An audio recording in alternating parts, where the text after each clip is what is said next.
The international break is almost over.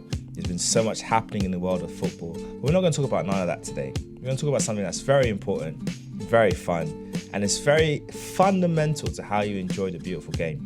Before we get into that, I'm joined as always with Craig. Yeah. And Matthew. Yep. And of course, we're talking about the one thing, the most iconic thing that you can spot from a mile away. No, I'm not talking about people that dive. I'm talking about the kits that they wear. Those jerseys, those iconic shirts, shorts, socks, #Sockgate from last season. But, it's very important and recognizable what the kits that our players wear and our teams wear. And I think what's been very interesting as well in the world of football is this trend of nostalgia creeping into everything. You've seen like a resurgence of retro kits, retro designs, some teams doing some really cool stuff with their marketing. Shout out to Venezia in Italy. They're doing some incredible marketing with their kits. And some teams who just being a bit lazy. But speaking of that, I guess for you, Matthew, like what's been your kind of, I guess, perception of this new trend of nostalgia with the kits and how they look? The funny thing is, it's going to sound strange because I saw it somewhere and I actually kind of agree with it. I'm going to talk about the in-betweeners for a moment. And I'm going to talk about Jay Cartwright. A man like Jay, Mr. Completed it, mate. Anyone that knows, right, where he wears that England top with the shorts or whatever, right? And this was a film that was made 10, 12 years ago, maybe a little bit longer than that. And then we were looking at it and thinking like, why is he walking around with the old school England shirt, like thinking like 70s or 80s something with the shorts or whatever. Fast forward to now and just how things have changed. That's now actually, you see a lot of people actually going out there and doing that. And we're not just doing it with England. They're doing it with any kind of international shirt, but just looks a little bit wavy, a little bit of colour, a little bit of fun, and just how much more relaxing sometimes fashion can be, because you find that as fashion goes, it goes back to another time where, I'm going to wear that, I'm going to wear that. So it might have been the 80s before, the 90s, 19, probably going back to something like the 2000s with the baggy clothes and the hats and things like that. It's certain things are starting to make a bit of a comeback. With the football shirts, how many people I see, like even people that might know not a little bit of football, they're wearing like old Brazil kits, old Germany kits, old England kits. So true. One of the good ones is the old like African kits like Nigeria, where the ones from like Jamaica.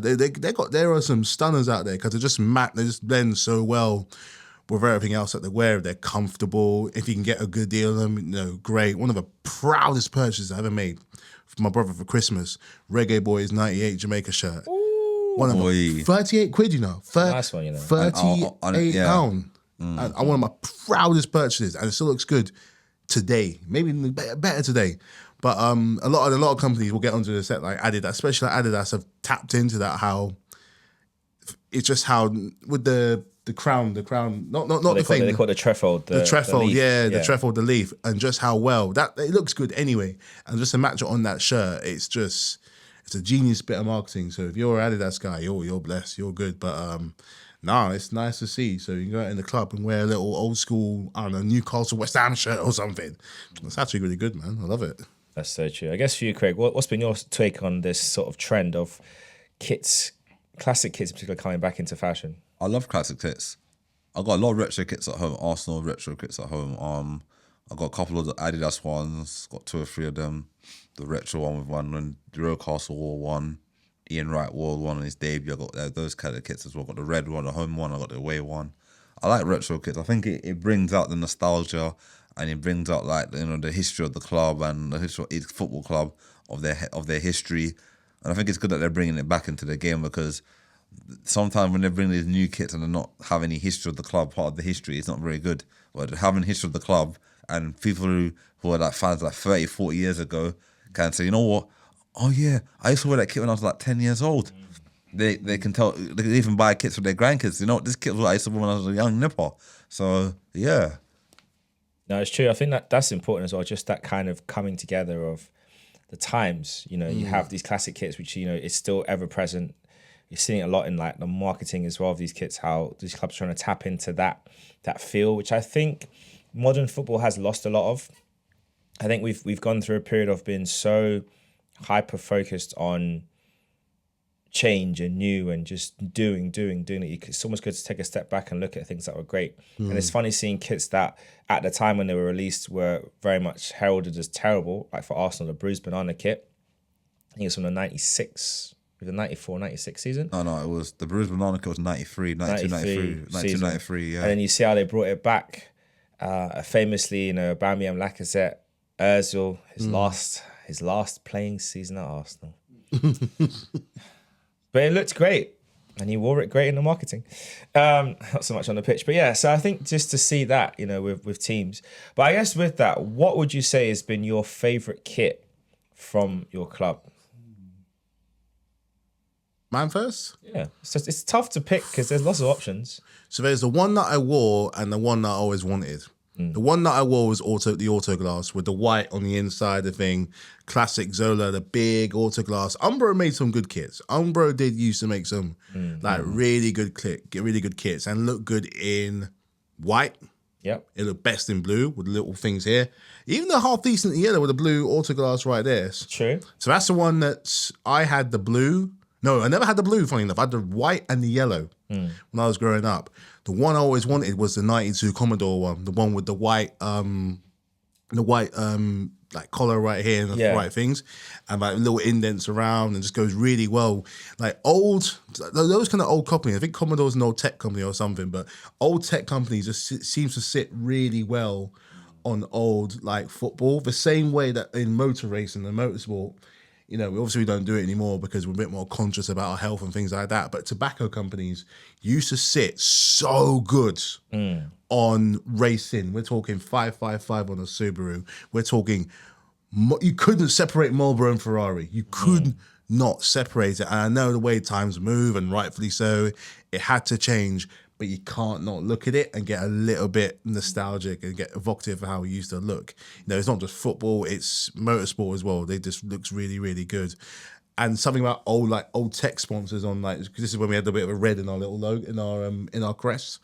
It's a really, really really good looking shirt, and that's one that's on my list. I'm surprised you haven't used that design as part of your current kits. I wish. I'm surprised it hasn't inspired something yet. It's a really good looking shirt. Really, really good looking shirt. So I think the closest we ever got to it was in the 2000s where we had the gold around it. That was the year that Hiddink came in. Yeah. That was probably the closest. And that was actually quite a nice shirt as well. Just with a simple Samsung across. And how I think for the most part, most of our shirts, because that was more of a fashionable one because of its collar, whereas other ones, it just looks like it was nice, but it was just a football shirt. Whereas that one with that thing, you could genuinely wear for the most part. That's probably the closest we got to it. We've done like other collars in the past. Done one where there's red. We've done one where there was a blue collar with the Infinite Athlete one. But that Commodore one's one that still sticks out the best. Yeah, I'm just scanning through this website has a list of kits over the years, and you really haven't brought that design back at all. I would love to see it. You came close in 07, 08 because you had like you said, a collar on that kit, but it's not quite the same. You kept that design 08, 09, but it's not quite the same. It's close, but not quite there. And even 10, 11, you kind of took elements from that kit, but then you need to combine them all together. 16, 17, again, we're getting close, but it didn't have the collar, but it had the neck. So yeah, Chelsea designers, I don't want to help you all, but I'm just saying, I think it would be a good idea to look at that as an idea. Craig, what's a kit that comes to your mind when you think about Arsenal? Can I have 5? Wow. Or 3. Go on then. Yes, it says 5. Go on then. 5. The one I remember, the first one I remember, I didn't buy it. I got the home one instead. Was the 99 kit, the away kit. That kit was amazing. The yellow and blue with the JVC. That one was very nice. After that one, I have to say with the gold kit, the Arsenal gold kit, the 2002, 01, 02 season we won the league double. Sega Dreamcast one. And there's another Dreamcast one as well. The blue one. There's a blue Dreamcast one as well. A blue one. That was I think that's 2000, 99, 2000, I think it was. A blue one, full blue. It was like a third kit. It wasn't a away kit, it was a third kit. I don't know what it once or twice. That was a good kit I like that kit. I have to say the away kit, 02, 03 away kit The blue one, that kit was a nostalgia kit. That's the Henry hat trick. Yeah, 0-2 one, that hat trick against Roma, Champions League. Yeah. The big 0-2 with the blue, and it had like a light shade of blue on it as well. Yeah, that was good. Like it was, like a two-tone sort of. Yeah, two-tone, yeah. I'm surprised they haven't brought that design back either. And another kit I liked as well was the yellow kit when we were Invincible season. The yellow kit, the yellow and blue kit. That kit was wavy. Yeah. And the last kit I have to say is the blue Arsenal kit, away kit after we won the Invincible season. The blue one, 04 or 5. With I had the trimmings and the trimmings. little, The yellow night tick. Yeah. I had that 0-2 one Henry in the back of it because back in the day, you could go to like Sports Direct and they already had the pre-printed kits. So you had Henry, Bergkamp. For Henry and Bergkamp, we had at the shop. Already had the name printed already, or you just pick it up and buy it. So I got the one with Henry in the back, and I still have it at home in good condition. So I don't wear it anymore. I just keep it as in good condition as a collectible item. The little keepsake. Yeah. I get you. So those are my nostalgia kits. Any other kits I remember? Any honourable mentions has to be the Bridge Banana kit. I got that one. That was the season when Dave Rocastle was still at Arsenal, and the Ian Wright one, the one with the Arsenal, the old school badge, old school Adidas badge, with the JVC and that kit was very nice. I think that was 92, 93 season. Or with the yellow 91, 92 season. Was it the one with the yellow tire straps, or the one that's yellow? No, I got the red one. The red one. Red JVC. Okay, cool. That's 1991 season. Yeah, that's when George Graham was our manager. That kit was and 89 kit. How can I forget the 89 kit? I got it at home as well. Kits here, man. With Michael Thomas on the back of it. That kit was nice. Nostalgic as well. Pick your favorite, man. Just going through all these kits. Okay, my favorite. It's fine. You're like, yeah. Those are the kits I love the best. Those kits are my favorites. But if I have to name my favorite kit of all of them, I'd have to say the 89 kit was one of my favorites. I know before I was only like 2 or 3, but I was looking back at it now, the history of Arsenal, that kit meant a lot to Arsenal winning trophies. So all the kit I mentioned, either won a trophy or got to a cup final in those kits that I was speaking about. So that's why I chose those kits, because those are the ones that I remember who had the most success in, kind of thing. That generation era. Yeah, I get down with that. They're good kits. I'll start off with one of my favourite ones is from the 07-08 kit. Season, the third kit. That's the burgundy and blue striped shirt. I thought that was quite a nice design. Oh, yeah. From I got that one at home. That's a season we should have won the league, but, Birmingham happened. Eduardo got crocked and Gallas had a strop. It's a trend here in the Chelsea players we bring in and them not performing when we need them to. Anyway. And then after that, I really do like 03-04 kit. It's a classic kit. Stands the test of time. And then going back, I like the Sega kit, 99, 2000, the yellow. I remember that. That's when Henry got, I think, that kit is when he got his first goal against Watford. And the rest is history. Old school, man. Southampton, huh? His first goal. What did his first goal against Southampton? His first goal. Southampton? It's a nice shirt. I remember the goal he scored was when he got the ball, had his back to the defender, shifted, and then just curled it. Southampton. Yeah. Well, he got his first goal against Southampton. No.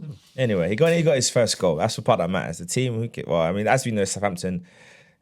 Anyway, they need help this season, man. Like, honestly, they need to figure out what they're doing, because you can't be playing like they did against us and then get beat in the next match. It's not going to be acceptable.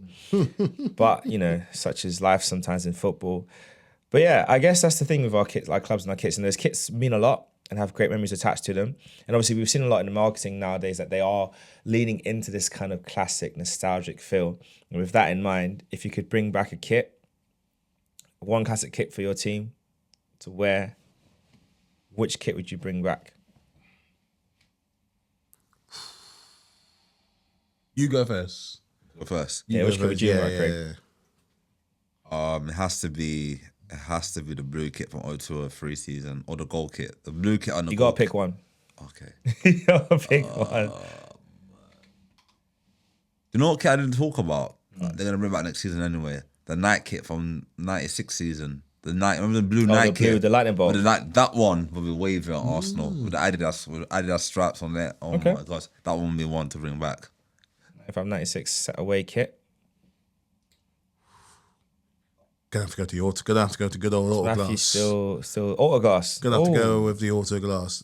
It just sat so well, and you know what it is? Where not the Umbro, because what they did afterwards, they had the Umbro logo, but it looks better with the Umbro, text. with the actual text. That text just sits. It does actually. So well. We had it for a while, and then we've changed it over for the logo. But there's something about that big chunky Umbro right there that just sits like beautifully. I agree. It would look good. That little, especially my favorite part. Around here, Round crest. It was like there was a white thing at the old crest. Old Chelsea, mate. Good time. So that'll be the one to bring back. That'll be sick. I'm gonna go for the gold kit. 0203, the gold 02 kit. That would make for a great away kit. I think 15-16 we kind of took elements from that kit. Move the the colors on the shoulder, but that was the same color kind of feel and vibe. But yeah, that's one I'd bring back. Who do we think's winning right now in the manufacturer game with kits? Because obviously every tournament you have this kind of thing, which the kind of the subplot of every international and every major tournament is about the kit manufacturers. So it'd be the boots. So that there was a thing in the World Cup. So who's going to have the most players in the final? And I think Adidas probably just edged it over Nike. I think just this past World Cup. But so you're saying Adidas is winning it? I think because Adidas brought out the Predators again, and the Predators are sick. And they brought out the kit. I think their kits have designed better now compared to like the Nike kits. I like Nike products and all that, but I think the Nike the last couple of seasons have kind of fallen off. When it comes to making kits, the only kits that are very good that I would buy are the PSG Jordan kits. Their kits were very good. Well, all the other Nike kits they're making now, I'm not really feeling them anymore. I think they've gone downhill. I think they've lost their true essence of when they used to make classic kits. I feel like with Adidas now, with all the retro kits that they're making this season, the Real Madrid, the Arsenal, the Bayern Munich, the Juventus, the Man United, they bring all the retro kits and they got the normal and the Jamaica kit as well. Shout out Jamaica kit as well. They got the Jamaica kit. And they got the retro kits as well with the Jamaica. They got have you seen the black Jamaica retro kit? Yeah, that looks cold. Cold, isn't it? That looks good. I feel like they I think Adidas on right on the money now when it comes to making kits. And I feel like they know how to market their kits. Like this season, for example, I don't know if you guys knew, all the new kits that had the retro kits, Patrick Vieira was on one of them. Yep. Del Piero, Zidane. Desai was yeah, one? Desai was one. And I think Rio Ferdinand for the Man United one. They had Bastian Schweinsteiger for Bayern Munich. That we're talking. That was amazing to see that. I feel like they Adidas know how to be more of a community and get the best out of something. And I feel like Nike need to go back to the drawing board and kind of work a way how to get there. Because Nike can do it. They can still make good kits again, but they have to find a way how they can make money, make more better kits so that people will go and spend their money and buy kits, invest in their kits again.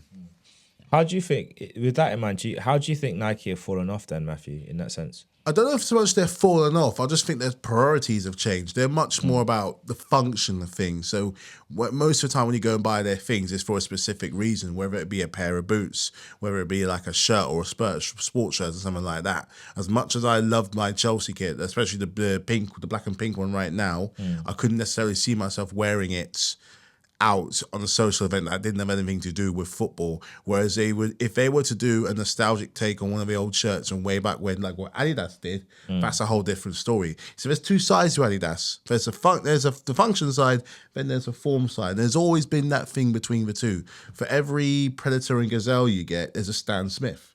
So you can combine it all together and it looks really, really good. I've wanted a pair of Stan Smiths since forever, and I still do. And every now and then they update it with different colours, different this, different that. So they're very good at recognising that right now, especially putting the old football stars in those shirts, that is what sells. So the fact that these people, you only have to look at your shirts from the Carnival and the African shirt, those two. I have seen many people out of my job wearing them just because.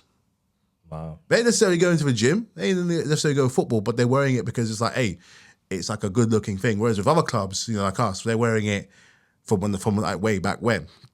So I just think it's a case of with Nike, they're very much on this whole sporty fitness kind of thing, getting involved. Like, the majority, like say like with the England sponsors as well being Nike, they're much more on that vibe. Whereas with Adidas, they're tapping into like memories and the old school romance, of the game, like clubs like Real Madrid and things like that, how good their shirts used to look. Remember that Tekka one from Real Madrid? Oh yeah, Good looking shirt. Things like that. That's what I think it mostly is. Their priorities, and their priorities is different. To like look at you guys right now. You're in Nike shoes right now. I can happily see those in a gym. But put it this way, you ain't getting into Club Coco with them. But if they're a pair of Stan Smiths, different story. he's right. Different story. Facts. Wow. Priorities. So I think that's a big thing there. It's a big key word there, priorities. You can apply that to football and to life. You got to get your priorities in order. Otherwise, boy, things get techie real quick. But yeah, I think that's important. I think we've talked about the kits, and I think like I said, it's one of the most recognizable things, most noticeable things that you can see in the game. And and I think back to our youth.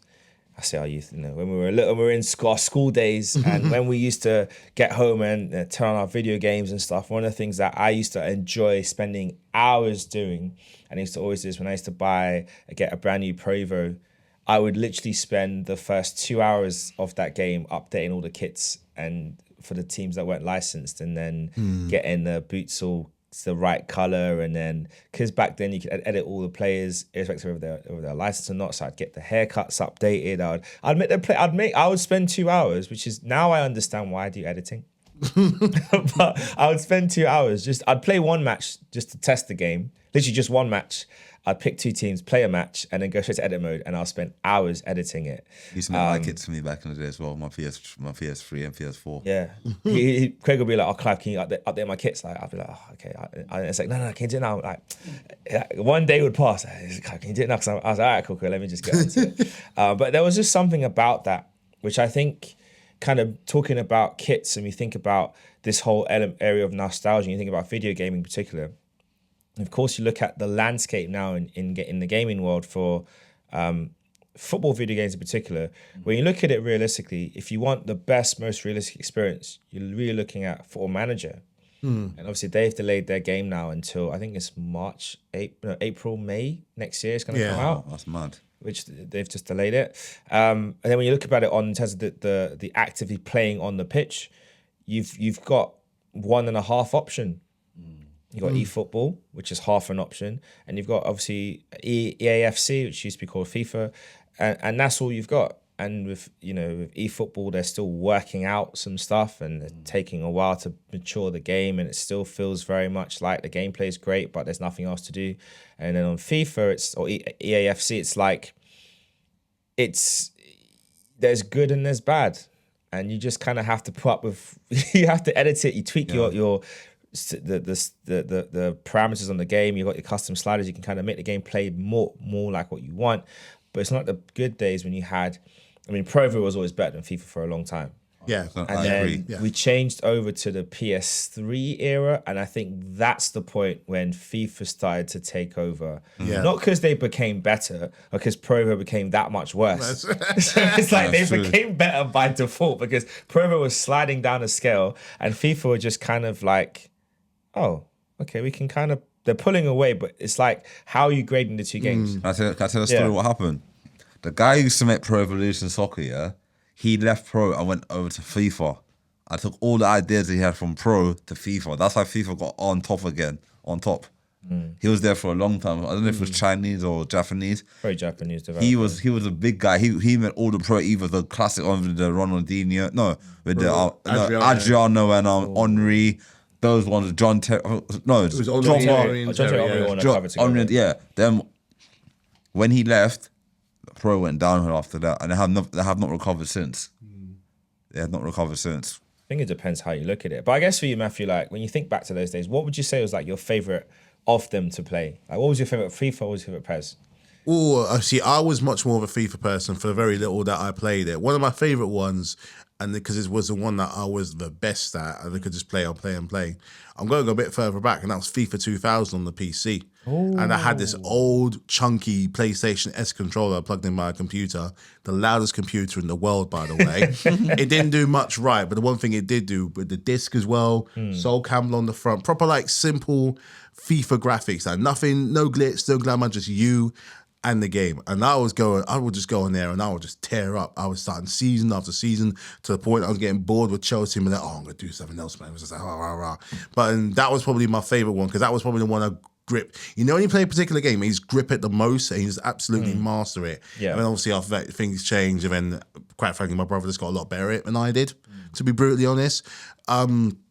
One I did dabble for a little bit. I didn't think I enjoyed it as half as much as I did, and that was FIFA Street, particularly the first one with Ronaldinho. Properly, and this is why I think it encapsulates that part of football why I love the most. Because it was around the World Cup, 2006, and they were trying to really market football as something other than just a sport. Because you had like those flair-like players. You had players like Henry. You had a young Cristiano Ronaldo. You had, Zlatan. That Brazil team with Ronaldinho, with R9, with, Roberto Carlos still doing his thing. He had so many, a young Messi coming out. So much fun and just enjoying it. I'm going to say two words that encapsulate that time right there. Joga Bonito. Those two words just made football just that little bit more fun and a little bit more interesting. And that wasn't just encapsulated with the games. That was with what people were wearing, the total 90s, even down to the music. It was mad. But FIFA Street was another one that kind of stuck in. Just how they make it a little bit more to more casual player of football games. Just make it that a little bit more accessible and like just almost like it was like a fighting game. Some of the things you could do in the game was nuts. And I think, you know what? I think the issue with the new EA FC 25 is obviously going to be good. Of course it's going to be good. But it's just come to a point now where it kind of takes itself a little bit too seriously. That's football on the whole, really. It just takes it a little bit too seriously. There is a market, even if it's just a download, that can add on to the game where you can go back to those street days. Can you imagine doing a FIFA Street with players like Eden Hazard or something, or Mo Salah? Add on to like the legends of the game. I mean, that's if they don't make that, I mean, I'll make me some money, man. I'll make me some money. Yeah, because I know AFC had they had Volta, which I think they've phased out now for a new thing. But yeah, it's just always interesting how when you think about these games, just trying to bring back that sense of five-a-side fun. I don't think they've really quite gotten it right yet. I'm not sure what it's called. Rush is the new one, which is basically their new five-a-side game mode, which is apparently great. But it's not really a skill game. It's more about scoring goals, developing youth players in career mode. But it's not like they need to bring back FIFA Street. Find a way, because they've gotten better technology now. They've got better way of capturing the players. Bring back the feel of FIFA Street. And they did announce, I think it's this week, they announced that they are working on building out an environment similar to how NBA 2K has, I think it's called My World or something, where you can go out and you can just like roam a city and play games against people. It's called My Street something. I got NBA. I got it at home, so effectively, it's like that kind of open world element they're bringing to EA FC for next or soon. They didn't say what year, but it says coming soon. So it'll be interesting. So for me, I hope they've got a FIFA Street type mode in there that you can play against your friends. You have in-game tournaments, stuff like that. Would be really cool. Yeah. What I think would make it extra special, I don't know how they would factor that in, but if like they could have set weekends where it's like play against and then have like, for example, play against Ronaldinho or get coach Ronaldinho. And Ronaldinho could be like, they could have like an hour slot and you just log in, you play, and he will be there coaching players on how to do little things. I think they could do a lot of stuff where you could take the in-game world and add this real life element. So even though he could be in the game and you watch it, like you on your PlayStation, you jump or Xbox, jump in, you're there, or PC for a PC player, and you see Ronaldinho and he's just giving some coaching tips in the game. But then like you could be like, I could try that outside the game. So I could go to my part of my friends and try a few things. So I think that would be super cool. Craig, what was your favorite of the games growing up? I love Pro Evo, don't get me wrong. I think the best Pro Evo game I liked was the Adriana one. That was a good game. But I used to love because Clive used to edit the boots for me all the time and the kits. So I used to like having the kits on all the boots, the night boots. When he designed it for me, I used to go custom made and make the boots. Like I had pink boots, had different color boots, change the style of it. It was very good. I'm very creative. I was also creating different designs and look very good on the players. Every player I should design them and make them look good. The haircut and good hair starts and everything. So I really enjoyed that part of the Pro. My favorite FIFA game has to be 0203. Auntie, one of my mom's friends, one of my best friends from school, bought us a PlayStation 2. We used to play it after school. Like, she got us the game, the FIFA game. Mom bought us the FIFA game. I used to play it after school every day. After coming from school, play that game every single day. Like, I played with Arsenal career mode. It was good. I remember we had David Seaman in goal. You had Lauren, you had Sol Campbell, you had Martin Keown, you had Ashley Cole, you had Vieira, you had Gilberto, you had Lumberg, you had Perez, you had Henri. One thing I liked about that game, when they took a free kick, once you get in the little green thing, remember? It's to go in the back. That was the cover when they had Del Piero. Ronaldinho and Henri. No. Wait, which team? So Del Piero was 03, 04. It was Del Piero. Yeah, Ronaldinho. It was Ryan Giggs. 02, yeah, that was Roberto Carlos, Ryan Giggs and Edgar Davids. That game, and I remember my favourite song on that video game as well was Miss Dynamite. Miss Dynamite. That song was, oh my god. Every time you turn it on and you play that game and I hear that song, I was like, wow, like it was a great times, man. FIFA, like them days was very good. Like it was very good times to play video games. And I like how over the years they've improved video games even better. Like back then, they didn't have all the sponsorship, like the Nike kit and on those games. Yeah, for a long time. For a long time. I think it was on 06. When they finally got it, yeah. Xbox, yeah. 06 season they had the Nike on with Rooney. Rooney was the star player on was Rooney? Yeah, Rooney was a cover star, yeah. Cover star, yeah. And I thought that like it really changed. But if you look at our graphics on games from gaming from back in the day till now, they've done a massive. Cause I've always been a gamer, and I've always liked games and all that. From when I was a child, when I was a baby, when I was a child, first game I had was a Nintendo, the old school Nintendo with the gun. You know the gun, Duck Hunt. That was the first one I had. The first generation Nintendo, the original, the boxed Nintendo. That's if you're 80s, baby, you know what I'm talking about. Then we got the Super Nintendo. Then we had the Super Nintendo. After the Super Nintendo, we had the Game Boy. In between the Game Boy, then after the Game Boy, we had after that game, but PlayStation, first generation, PlayStation 1. Yeah, had that one. Then after that, PlayStation 2. After PlayStation 2, had the PlayStation 3. Now I had the Xbox and the PlayStation 3 after. Then a PS4. Still haven't got a PS5 yet, but that's another time. But I'm always into gaming. I love gaming. I used to play PC games as well. When I got my laptop from uni, I used to play Championship Manager. Oh, I bet, man. I used to love playing that game. I bet. I used to love playing Championship Manager, and I got it on my phone as well. I used to have it on my phone as well. Every year to buy it on my phone or download it on my phone. It's good to play them games like because it's very good. Like you learn things. You can be a manager, and you can do tactics and all that. That's why I like coaching now because you do tactics with players. You can play different formations. Like me on FIFA, on my FIFA 25, I play 3 at the back, 3-5-2 or 3-4-2-1. So I play 2 strikers, one attacking mid behind, like an Odegaard behind, 2 DMs, 2 wide players, and I play with 3 at the back and a goalkeeper. And it works. Because I know with my team, I have more possession of going forward, and then my defenders have at the back who can defend. So it works for me. That's why I have that formation and it works. So every year I'm winning titles. So it's good thing to do. Yeah. Definitely a good thing to do. And speaking about winning titles, we're going to switch over to a league, which is one that is definitely not one to miss, one that always brings plenty of excitement and drama, and sometimes people pull their hair out. I'm talking about the Championship, the league. Well, how much is it? What did you say? The £150 million league? Yeah. Because you want to get out of it to get to the Prem. You don't want to drop out of it. It's a fascinating league, and every year it's a race to make it out. And what I always find fascinating is the team that's top right now might not be the team that's top at the end of the season. And even if you could be languishing in 22, QPR, you could still make it out. You could, and it's that crazy. All you need is a run of 6 games, and you'll be right back in the mixer. Just to prove that point, QPR currently have 7 points in 22 place. The team that are top, Sunderland, have 19 points, joint with Sheffield United. It's a 12-point swing. Sounds like a lot. It's not a lot. It's 4 wins. It's not a lot in this league. It is not. What makes the championship so compelling, Matthew? Unpredictability. Big time. And the fact that and you hear a lot of fans that say this, particularly about the Premier League, and they may have a slight point to it where it's the glitz, the glamour, the cream, the thing where, well, mainly the money. And come from someone that works at a championship stadium on and off on a regular basis, it's nothing like that at all. It's much more your family club, very intimate you're basically on the ground when you're inside.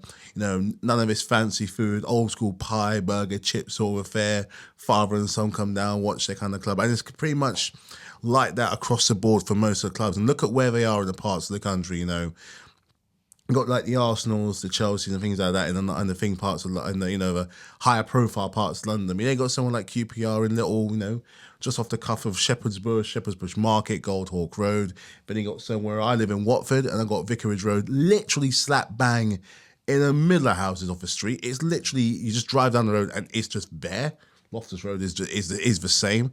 Other clubs like what's another club that's like that where the stadium is just kind of Luton is quite literally in a bunch of houses. The away stand is essentially a bunch of houses. It's just there. I went Fratton Park, went there many years ago. Fratton Park's a great place to go, even if it does feel like the ground is going to fall apart. But one of those old school, you hear everything, you feel everything. It's just there's more of a connection to the team. And you feel like there's, the fans have more of a say.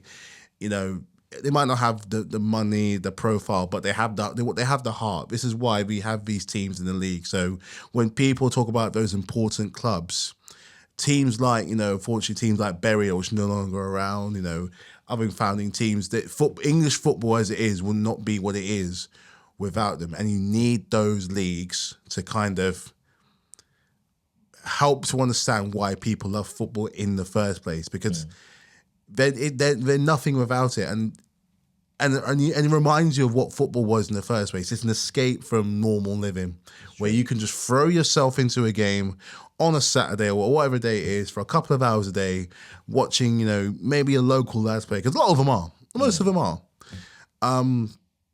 And if anything, because the level of players, obviously things change now, the loan system, younger managers, new ideas, adapting what they believe to be a successful brand of football, you find them bringing in players to the championship that you never thought would even be possible.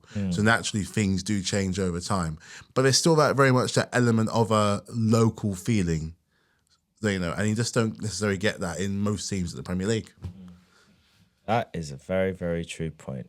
Is very important. I guess for you, Craig, if for the person out there that's like not really watched the championship and they're maybe getting a bit bored of the Premier League, if their team is struggling and languishing in lower in the table, and their team wears red and black, what teams should they look out for in the championship?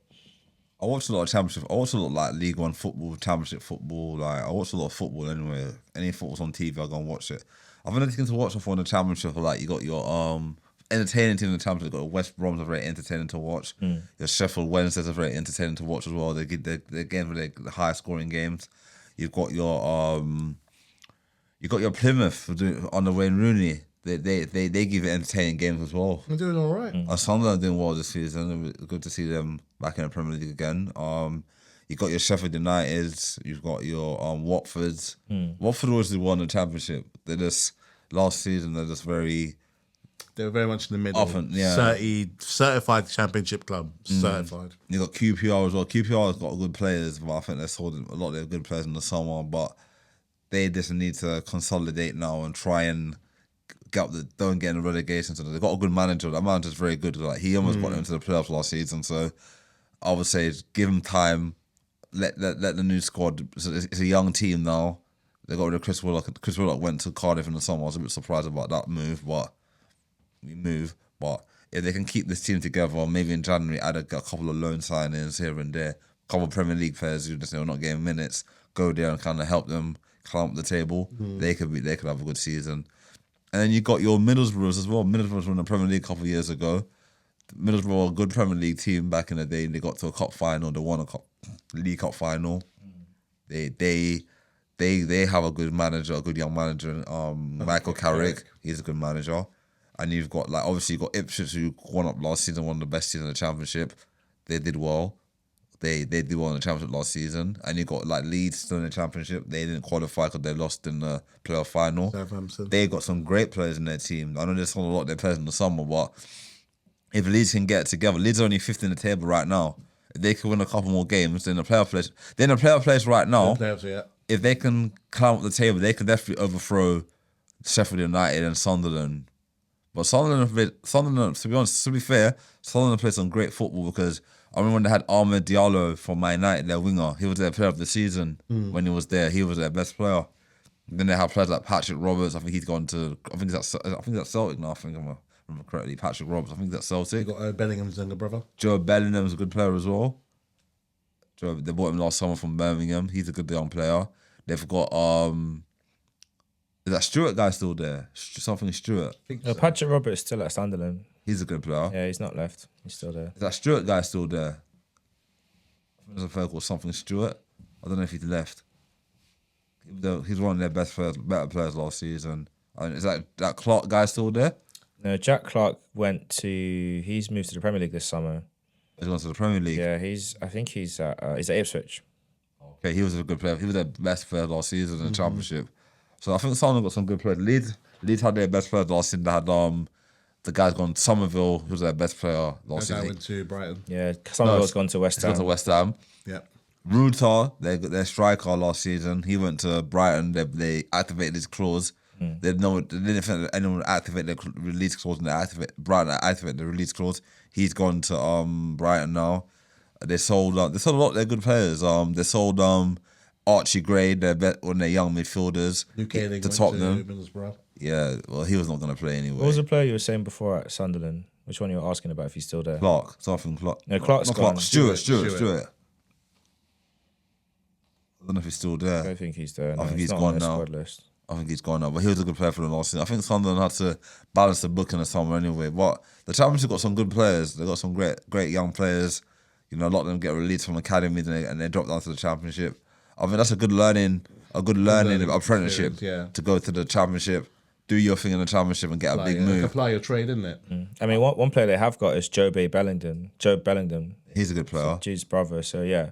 And there's one player I got to tell you about as well, and then I'm done. There's a player called Nathan Teller. Yeah. He plays for Bayer Leverkusen now. Yeah. He was at Southampton. He was at Arsenal, got released. Went to Southampton. He went on loan to Burnley in the Premier League. Done well at Burnley.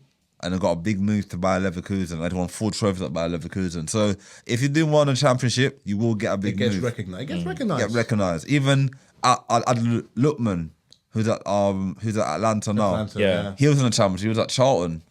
He got a big move to from that as Everton. well. Didn't work out Everton. Then he moved. Now he got the big move to Atlanta. Won the Europa League last season. So if you work hard at your craft, any young player coming through, Any league in the Championship, in the 66, 72 teams in the football league, you will get a big move. I've seen players get from London League get a big move to like DJ Campbell, for example, back in the day. If you know DJ Campbell, he got a big move.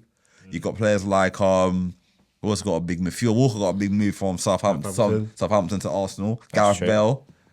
You got who else? The guy from Nottingham Forest. Now he's at Tottenham. Brennan Johnson got a big move. A lot of players get big moves from small clubs and go to a bigger club and they express themselves and do well. So all I'm saying, work hard, score goals, have a good heart, be humble. You get your big move. I guess with that in mind, because obviously we've seen teams that come up from the Championship and they go straight back down again. Some of them spectacularly, some of them valiantly, and some of them West Brom. Like the yo-yoing is tiring, but they've not done it for a little while. Championship bullies. Kind of want you to come back. But for you, Matthew, what do you think is the thing that Championship teams should do more to better adapt to the Premier League when they come up? Come with an identity. Come with no fear. Like some of the good clubs that lasted a while came and established their kind of style of football very, very quickly. And there's I've got two good examples that come to mind. One, a bit more recent, was when Leeds came back for the first time in about 17 years. They were good. That first game against Anfield, granted they lost, but they made Liverpool work for it. And that was a 4-3 absolute stunner. Chaotic football, nothing at the back, but all in the front. They were going for it. So, and they were in the league for 3 years? Yeah. Only for 3 years. Another one, which I don't get things mentioned a lot, was Wigan in 2005. Their first game was against Chelsea, and I thought this was going to be an absolute walk until I saw the highlights. They hit the woodwork. They had us going. They're a bit of an unknown because they come from the depths of like way down there. Paul Gill started bringing them out, working with Dave Whelan. And granted, I thought that was going to be, well, bear in mind, we've just been crowned champions. Brought in new players and like Hernan Crespo, he was the one who scored. And even at the end, Marino was like, we didn't deserve that win. And Wigan absolutely came up and, you know, they established their identity really quickly. They kept their good players. They had their philosophy. In that first season, I think they finished in the top 10 and they got to a cup final. Yep. The best teams that come, the really good teams that come up, they don't just necessarily last a long, long time. They establish what they're about, and they focus on their home games and make their stadiums an absolute like fortress. Wolves back in 2017 with Nuno, just absolutely. Nuno must have played Football Manager for God knows how long. He pinched half of Portugal's team, and in that first season they came up. I don't think they made Europa, but they made themselves very, very hard to beat. They got a few scalps on the way. They beat Chelsea a few times. They beat Arsenal a few times. I think they beat Man City twice in the same year. They got to Europe. They got to a FA Cup semi-final. Another good example, Brentford. Brentford, when they first came up, they beat you guys at home, and they made the Brentford Community Stadium. Bear in mind, they just moved from Griffin Park, another old school English stadium. They didn't take no mugs, and in many cases, they're doing it away because now they score their goals quick time. You know, so establishing an identity, keeping in good players, not just investing, but that can also go the other way. Sometimes you can come up and you invest your time in absolute rubbish, and it goes complete 180. Derby 2008 brought in a whole bunch of guys, and you hear the stories where it's like they knew they were rubbish. They knew, because you see, if you watch how they got promoted in that game, they didn't expect it. It's almost as if they knew next year is gonna stink. And they were right. And they brought in all these old experienced guys. I think they brought in like Robbie Savage, and they brought him in. I mean, why you buy Robbie Savage for a survival? I do not know. It did not work. QPR in 2015, they bought Ferdinand, they bought Park, they bought Singwa, they bought all these high-profile, big money guys, and they went down. If anything, probably even got worse. Yeah, they probably got worse. A lot of clubs do that. They get frightened, and they'll bring in anyone and everyone who will take a paycheck, and it's like, you know what? Irregardless of what happened, I'm getting paid. That's a club who lost that. Clubs like that, they lose faith. They lose faith in what they're about and what they're established. Granted, it doesn't always work. You can try really, really hard, but your chances of staying in the Premier League are higher. Southampton, for example, when they first came up in 2012, because the same year that Chelsea won the Champions League, but they didn't get relegated for ages, and they brought along with them Adam Lallana, Ricky Lambert, Virgil van Dijk, Sadio Mane. There's a bit of a trend here because of where they all basically ended up. Nathaniel Klein. They had a style where no matter what happened, they kept on chopping. They kept replacing. And just before I finish, the best example of that right now is Brighton. Best example. And if anything, they've gotten better. Yep. From where they started coming up with Chris Hughton to eventually where they are now, where their business, and it's also their business model. They haven't compromised. Spend a little, sell a lot. Yeah. They look at the likes of players and what they've had and how they're still able to cultivate and made themselves a certified Premier League team. They have a new Charlton. So the debate we have to have, who's better, Crystal Palace or Brighton? I think Brighton's better than Crystal Palace. Well, I think Brighton are definitely better in terms of when you look at the football and what stuff. they've been doing football-wise and how they've established themselves. I think with Crystal Palace, you have to look at it. I was going to bring that up as well as an example of a team that's come up from the Championship back in 2013, and they're just here. Yeah. Obviously, that they're in the bottom three right now, but you don't. I don't see Crystal Palace getting relegated. No. They'll find a Figure way. out. The question for Crystal Palace now, and I think a lot of Palace fans would agree, is okay, we're an established Premier League team now. What's next? Yeah. Why can't we look up like Brighton, like Villa, like Newcastle have, like Fulham are this season? Why can't we be like these teams that are pushing? Like West Ham did a couple seasons ago, and obviously they're recalibrating again. Bournemouth a couple of years ago were looked threatening to be somewhere up top, and then they fell back down again. But why can't Crystal Palace have that run? Why can't they? They can. No, I know they can, but they're not. The reason why, it has to be recruitment. The players that they bring in, like they brought in Rob Holding from Arsenal, doesn't play. They sold Anderson to Fulham in the summer. I feel like what Crystal Palace is to follow what Brighton did. Not confident, but follow. Just use Brighton as a blueprint. I know they're a big rival. Just from the blueprint, what should they do? Brighton will sell a Ben White to Arsenal for 50 million and go buy this unknown player from out of nowhere, and it does well for them and sell him on for a healthy profit. They bought Caicedo from an unknown club. No one knew who Caicedo was before he came to the Premier League. Do you know who Caicedo was against the Premier League? Came to the Premier League, did well, sold him on for profit. Basuma was the first one of them guys. Basuma went to Tottenham, sold him for a big profit. They sold, what's it they sold?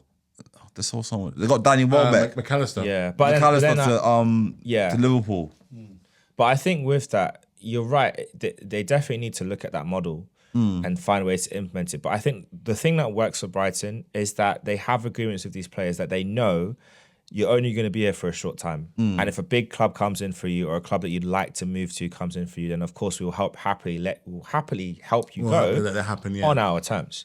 So players know that these players are happy to go to Brighton because they know, I guess especially in the Premier League, I'll be there 2-3 seasons, maybe 4 max. On. And then I'm going to move on somewhere else. So they have that system. With Crystal Palace, I think they really need to lock into, and it's why I think the Nketiah signing was quite good, lean into that South London vibe, lean into that London thing, lean into that culture club thing, which Arsenal have really well, and Crystal Palace have that in their own way. Lean into that. So bring in players that are going to be happy to, I'm going to be at this club for 6 years, and I'm going to build something here. Like, for example, when's the next Zaha and Balassi going to be on the wings for Palace? I know they've got Eze, but maybe in a few years he might move on. But where's the next 2 or 3 or 4 stars they can bring together? I'm not being funny here. You see Crystal Palace Academy, they have got some ballers in their academy. They have got some ballers in their academy. I watch a couple of their youth games like online. And I watch Rising Ballers on Instagram. Check out Rising Ballers. You see who the next footballers are coming through, and they all do profile on the next footballers. Bro, they got some ballers in their academy, man. That's all I got to say. They need to be given a chance now. Their youth can do very well, but they're not given a chance. But the thing with that is, with giving players a chance, is that football's a results business. So on the one hand, you do want to give young players a chance. You want to create space for them, but they're 18th right now. They don't have the luxury of giving a young player a chance and not working out. They need to get out of the bottom 3. But then the problem is, as we see, they'll get out the bottom 3. They'll start climbing, but you keep momentum. So you'll keep playing these old players that maybe a bit older, a bit more experienced, not quite have that flair, just to keep that momentum. And then what happens? The season's done. Yeah. But I think one of Crystal Palace's issues this season as well is that Wharton, who was their best player, who went to the Euros in the summer, he's been injured a lot this season. He's got a bad injury at the moment. I think he had an injury from end of the Euros, and it's kind of affected his performances. They still got good midfield. They got Will Hughes, who's a good Premier League journeyman. He can do a job for you. They got that guy the one who used to play for West Ham. He's in. I don't know if he's injured at the moment. Coyote, yeah. Dude, they got Czech Decore. Decore is a good player. Yeah. Mateta's a good striker. The goals have dried up this season. I know. Edward, the one that really disappointed me the most is Edward. Yeah, but he's gone now. He's gone. They sold him. They sold him. Yeah, he left in the summer. Who they sold him to? He's gone. Oh no, he's at Leicester City on loan. Oh, hardly plays for them. Well, you're not going to get in over Jamie Bacardi Vardy, are you? Yeah, no, And, way. and they're sold, no and, way. they're sold, and they're sold IU as well. IU. Yeah, I think RU's yeah. that decision makes sense. I think he's been there for a long time. He's been a great player for them. They just wanted to move him on. Maybe they were hoping to bring in some more options, but They wanted to bring back Zaha back to they wanted to bring back Wilfred Zaha back to Crystal Palace. But what I was hearing, the rumours was a tax problem. He had some tax issues and he couldn't come back, so he wouldn't come back for his fourth spell at Crystal Palace. But I feel that they sold Eze they sold Elise in the summer and didn't replace him with adequate quality of player of Elise. well, they've got Mateus Franco, who's still settling in. You got Ismail Assar, who we've always known is hit and miss, but if he hits, it's good. Jefferson Lerma in midfield has been one of the better players this season, but again, it's the consistency. They got Kamada, who again, good player. I think they have enough pieces where you'd hope, but yeah, I think they are missing that extra bit of star quality. That flair, yeah, they're missing that proper. Dean Henderson's a player. good goalkeeper. He played yesterday for got a England. good keeper. Good Yeah. keeper. They sold Sam Johnson to they loaned him up to Wolves. So we'll see. We'll see which one of these structure and clubs. Trevor Talbot's a good player as well. Yeah, and they've got him on loan. Yeah, good guy. So we'll see how it goes. I think that's the thing. There's just a lot to play for, and it's very difficult sometimes to kind of establish yourself. And everyone's trying to get to that upper echelon on the table, but it costs money. Or you've got to be really clever with your recruitment. But even then, it's those marginal gains. And I do feel for Crystal Palace fans because I think how they ended last season, they would have been looking at top 10. Maybe Definitely. dreaming of top 8 Yeah. finish, but definitely a top 10 finish, not another relegation battle. Once they can sort themselves out, I think they'll be fine. The worst team than Crystal Palace in the league. That's Way worse. There Well, are, that's- but the problem is they've got Nottingham Forest next. We've already did the predictions last episode, but like the longer it takes to get that win, to get momentum, to get that feel, already, it starts to drag. We're 2.5 months in. It starts to drag. And not only that, they don't want to have a huge gap in the bottom three. Obviously, I'm picking up point. Like Everton are out of the bottom three. They did start well, and they're like they're in a good position now. picking up. Picking up points. Well, the great news for Crystal Palace is that they've got Nottingham Forest next. Not an easy game.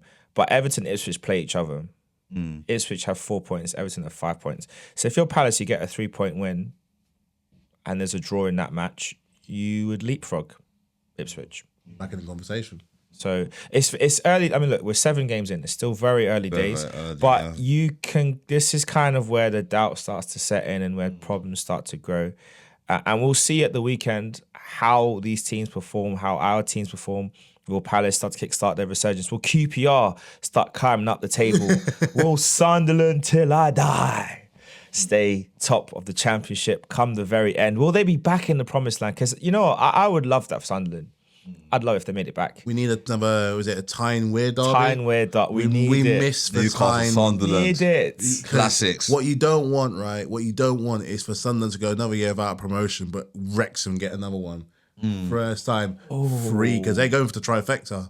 And in League One, they're in the right space. If Wrexham come up to the championship next season, oy. I'll let me find it. If they get to the Premier, they had a 5-year plan. The American owners they have a 5-year plan. If they've done, I think they've marked it in 3 already. If they get promoted, is it 3 now or 2? They 3. got promoted from the non-league to the League League 2. Two, Then League they got 2 to promoted to League League 1. So it's 3 years now. 3 years into it. Yeah. If they can do it, if they can get to the Premier League in 5 years, that would be an amazing story. That would be a Hollywood story. And they've recruited actually very clever because they've Yeah. taken on a mixture of young youthful experience because they got that Nkwonko guy from Arsenal. Yeah. He's a But good he's a good keeper. But they've also got another guy in there who knows the game, the grittier side of the game, who's an outspoken guy, and that's James McLean. That's right. Who is loving life because he's found a place where he's able to really thrive and flourish in that kind of like an old school type of footballer. Like people like you don't get many players like him anymore. No. He's thriving down there. And he's gonna be one of the ones that's gonna help him bring. Again, it's still early, but they're in the right spot on the table. I honestly think they're gonna get promoted this season. I don't know if they're gonna win the league, but they'll get promoted. I want them to be. I want them to because I want them because I like the Arsenal keeper, ex-Arsenal keeper. He's a good keeper. I'm a bit surprised Arsenal got rid of him in the summer, to be honest. I think I'm a it bit comes down to surprised. opportunities though, because he didn't want to wait around and there was no path to the first team for him. And I think he made the right move I think so going too. to Wrexham. He was a player of the season, did really well, got them promoted. Why not? So He'll get a big move again, or maybe he might stay there. I think just stay the Yeah, course. stay Let me there, get a big yeah. move. If they make it to the Premier League, what? But it's like not Bryce Samba. There was the defender at Luton who was there with them from non-league, Adebayo, all the way to the Prem. Yeah. That's a better story than moving to a big club. Obviously, offers might come, his agent might say, look, it's a better move. But for him, look, be at Wrexham, you're number one. It's true. Why go to another club? Why go to, for example, let's say go to a Fulham and be number 2. Or number 3. Why go to like a West Ham and be riding the bench? Why go to a Bournemouth and there's no value in that, really. But if it does well in the next 2 seasons, like West Ham need to keep us soon anyway, because things aging now. I think Fabianski's getting older. Ariola's their number 1. He could challenge Ariola. Look, I think in 2-3 years' time, he could challenge Ariola. He's good where he is, isn't it? Let's just see how it plays out. Put it this way, just before we end, there's a hot take right now of a guy leaving a club, and despite the fact that they're more successful, when they look about what their previous club is doing, they're thinking, that could have been me. How's Jack Grealish feel right now? I mean, look, he's got 2 Premier Leagues. No, 3? 3 Premier Leagues 2 and Premier 2 Leagues Champions. and 2. and 1 Champions League. 2. 2 Prems and 1 Champs. Yeah. He's happy. Is he the man though? Doesn't matter. He's achieved his childhood dream. But it's a good question. Is it better to be the man or be a bit part player? That we'll cover in next week's episode of One Kick for Glory, when Man City lose against Wolves. See you all next time. Peace.